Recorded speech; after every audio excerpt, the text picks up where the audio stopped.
In the history of immigration, they've never had it this bad.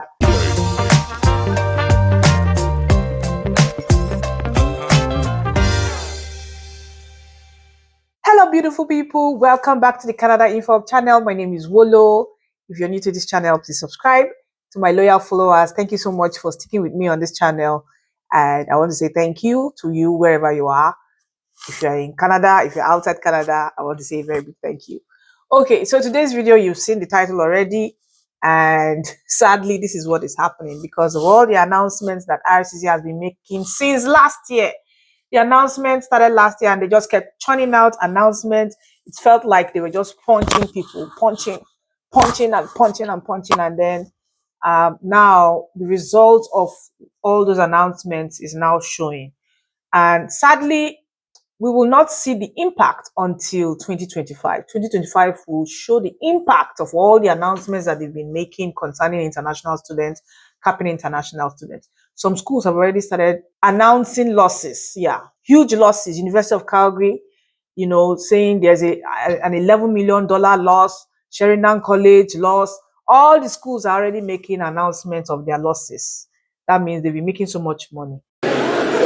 Last year, the University of Calgary welcomed around 7,000 international students. This fall, that number dropped to below 6,400. Unfortunately, with these international student numbers, the cap that has been implemented by CICC and the drop in enrollment, our universities have an even bigger gap to make up now. That's an almost 9% reduction in international students who pay 2 to 3 times more in tuition. Because of the decline in international enrollment, the University of Calgary is estimating an $11 million impact on revenue for this year and expects that to grow as those students would have been attending for years to come.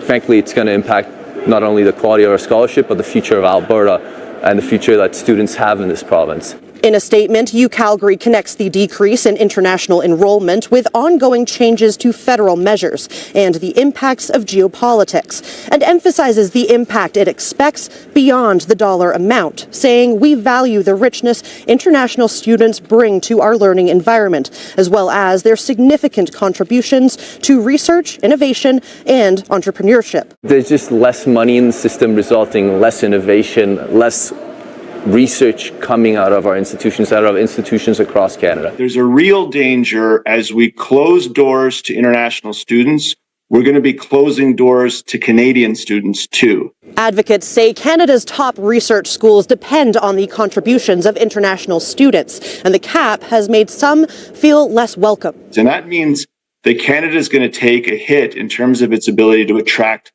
the most talented people in the world to come here and fill roles researching artificial intelligence, health treatments, measures that could improve our economy, improve manufacturing, support our natural resource industries. Reza Afsa says the issue isn't with the University of Calgary. He believes the institution is trying its best to fund itself. It's other partners, he says, who need to step up. Since the budget cuts in 2019, universities in Alberta have been forced to rely on international students to make the budget gap that has been left. We really want to see investment from the government of Alberta into post-secondary education because now we really don't have many options or levers left. Miller agrees that provincial governments need to increase funding, but says it's also up to the feds to keep Canadian universities strong. So that means Ottawa, you need to have a plan to rebuild our international reputation so that we can continue to responsibly attract great talent from around the world.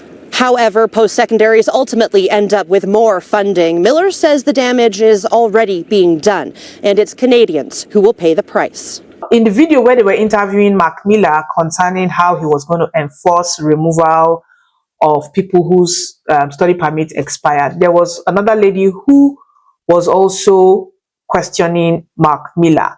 And I'm going to play an extract of what she was asking him. And some of the points now highlight here, and I'd like to seek your response. They say that migrants are not disposable economic units. Immigrants are not taps to be turned on and turned off, that they are people with rights, families, dreams, and potential who are promised equal rights and fairness, and Canada is uprooting millions of people who have built a life here.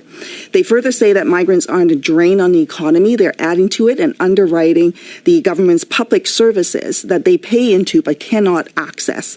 International students alone contribute $31 billion to Canada's GDP in 2022, and migrants fill critical roles in healthcare, agriculture, technology, and forming the backbone of many sectors. They noted also, and this is common knowledge, that since at least 2008, the Conservative Liberals have been bringing more temporary migrants than permanent residents, and this is an intentional shift to reduce people's rights and to make migrants more vulnerable. Even though the government acknowledges exploitation, but they are punishing those who are being exploited, Minister. And what really is needed is guaranteed permanent status for all and reining corporate interests that are profiteering off basic needs, and for the government to actually truly invest in housing, healthcare, infrastructure for all residents of the country once and for all, and not blame migrant workers. What's your response to them? I mean, there's a lot of statements in there that I wouldn't disagree with. I agree with the fact that there has been increased volume that has impacted people in this country, fairly or unfairly. But it's one, I think, that we've almost taken for granted. And the reality with people that are here temporarily is it has to actually mean something. It's not an automatic guarantee to become a permanent resident. I think to some extent a lot of institutions have entertained explicitly or implicitly a sense of false hope that people will become immediately a Canadian citizen. My heart does go out to those who have had that false hope entertained, but the reality is that not everyone can stay here. I'm not predicting anything negative, but I mean, there's no way you can implement policies that is sending negative signals to people who are outside that, no, don't come. You're not welcome. If you come, just stay for 5 days and go. Yes, it's good to put those measures in place. But when you make the announcements back to back, making announcements back to back from one to another, punishing a set of people who are investing in your economy, of course, the repercussion will be bankruptcy. That is what I said. The repercussion will be losses, severe losses, disinterest, and bankruptcy. It's sad. In the history of immigration, they've never had it this bad, where the government is making policies to frustrate and restrict a particular set of people. So this is information I said I was coming to share. I would like to share your thoughts in the comment section. Do you think most of the schools will go bankrupt? Do you think there will be a lot of colleges that will close down? I would like to share your thoughts. Thank you so much for watching, and see you in my next video. Bye-bye.